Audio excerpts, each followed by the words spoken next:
அரசியல் சுற்றுப்பயணத்தை தொடங்கி இருக்கக்கூடிய விஜய் தற்போது நாகையில் பரப்புரை மேற்கொள்ள இருக்கிறார். அவருடைய பரப்புரை விவரங்கள் தொடர்பான கள நிலவரங்களோடு செய்தியாளர்கள் இணைந்திருக்கிறார்கள். நாகையிலிருந்து செய்தியாளர்கள் ரகுவரன், பிரேம் மற்றும் வெற்றி ஆகிய மூவரும் இணைந்திருக்கிறார்கள். முதலில் செய்தியாளர் வெற்றியிடம் இருந்து தொடங்கலாம். வெற்றி, இப்போ நாகையில பரப்புரையில ஈடுபடுறதுக்காக திருச்சியிலிருந்து தாவேக தலைவர் விஜய் சாலை மார்க்கமாக பயணம் மேற்கொண்டிருக்கிறார். இந்த பயணம் குறித்த விவரங்கள் என்னென்ன ஏற்பாடுகள் செய்யப்பட்டிருக்கு? இந்த முறை அந்த தேர்தல் பரப்புரை கூட்டம் மீதான எதிர்பார்ப்பு எப்படி இருக்கு? காயத்ரி, கூட்டம் கடந்த முறை முதல் பாயிண்ட்ல திருச்சியில விஜய் பேசும்போது இருந்த கூட்டத்தை விட ஒப்பிடும்போது இது கூட்டம் அளவு குறைவுதான். ஆனா விஜய் இங்கு வர்றதுக்கு இன்னொரு 1 மணி நேரத்துல இருந்து 2 மணி நேரம் வரைக்கும் ஆவதற்கான வாய்ப்பு இருக்கு. அதனால அப்போது இன்னும் கூட்டம் அதிகரிப்பதான சாத்தியம் இருக்குது. இந்த கூட்டம் எல்லாம் கூட்டம் மட்டும்தான், அவருடைய பார்க்கறதுக்கு வர கூட்டம் மட்டும்தான், இல்ல அவர் பேசுறதை கேட்க வர கூட்டமா, சரியாக அரசியல் வயப்படுகிற கூட்டமா அப்படிங்கிற ஒரு விமர்சனங்களுக்கு மத்தியில தான் இவ்வளவு பெரிய தொண்டர்களும் ரசிகர்களும் கூடுறாங்க. இந்த போன வாரம் பேசுறதை விட இந்த வாரம் என்ன பேசுவாங்க எதிர்பார்ப்பு இருக்கு. இந்த ஒரு வாரத்துக்குள்ள அரசியல் ரீதியா விஜய் மீது ஆளும் திமுக அரசு, முதலமைச்சர் கனிமொழி இவங்க எல்லாம் விமர்சனத்தை முன் வச்சிருக்காங்க. வெவ்வேறு மாற்றங்கள் நடந்திருக்குது. அதுக்கெல்லாம் விஜய் என்ன பதில் கொடுப்பாரு? இரண்டாவது, இந்த நாகப்பட்டினத்தினுடைய மீனவர் நலன் சார்ந்து மீனவர்களுடைய போராட்டத்துக்காக 2011 விஜய் நாகப்பட்டினம் வந்திருந்தாரு.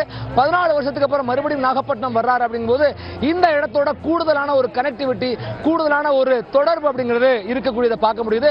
அதனால இங்க இருக்கக்கூடிய மீனவர் நலன் சார்ந்த விஜயனுடைய வாக்குறுதிகள் என்னவாக இருக்கும் அப்படிங்கிற ஒரு எதிர்பார்ப்பு இருக்குது.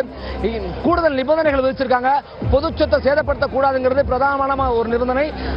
மரங்கள்ல விஜயை ஃபாலோ பண்ணக்கூடாது.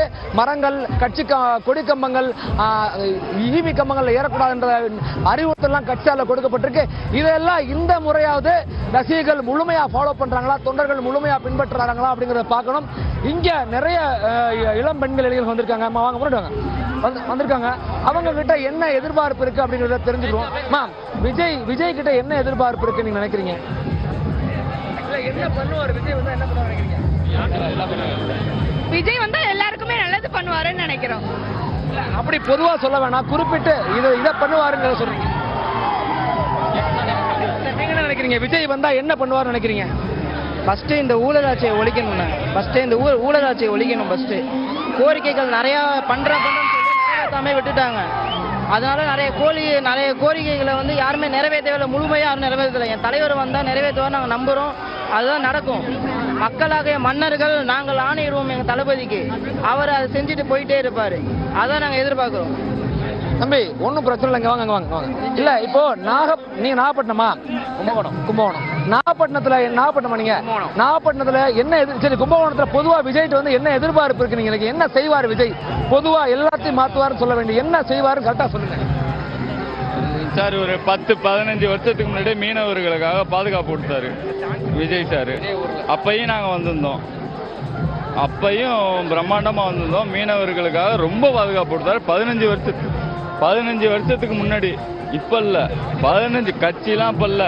அப்ப மக்கள் இயக்கமா இருந்துச்சு. அப்போ ஒரு 2 வேனை கொண்டு இவங்க இங்க இருக்கக்கூடிய மக்கள், இந்த பகுதி கும்பகோணம், இந்த பகுதியில் இருக்கக்கூடிய டெல்டா மக்கள், மீனவ கிராமங்களில் கூடிய மக்களுக்கு மீனவர் நலன் சார்ந்து விஜய் பேசுவார் என்ற ஒரு பிராக்டிக்கலான நடைமுறை சார்ந்த ஒரு எதிர்பார்ப்பு இருக்குது.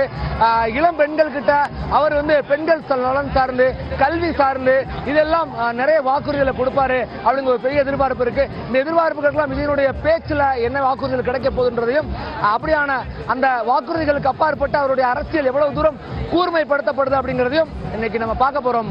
காயத்ரி.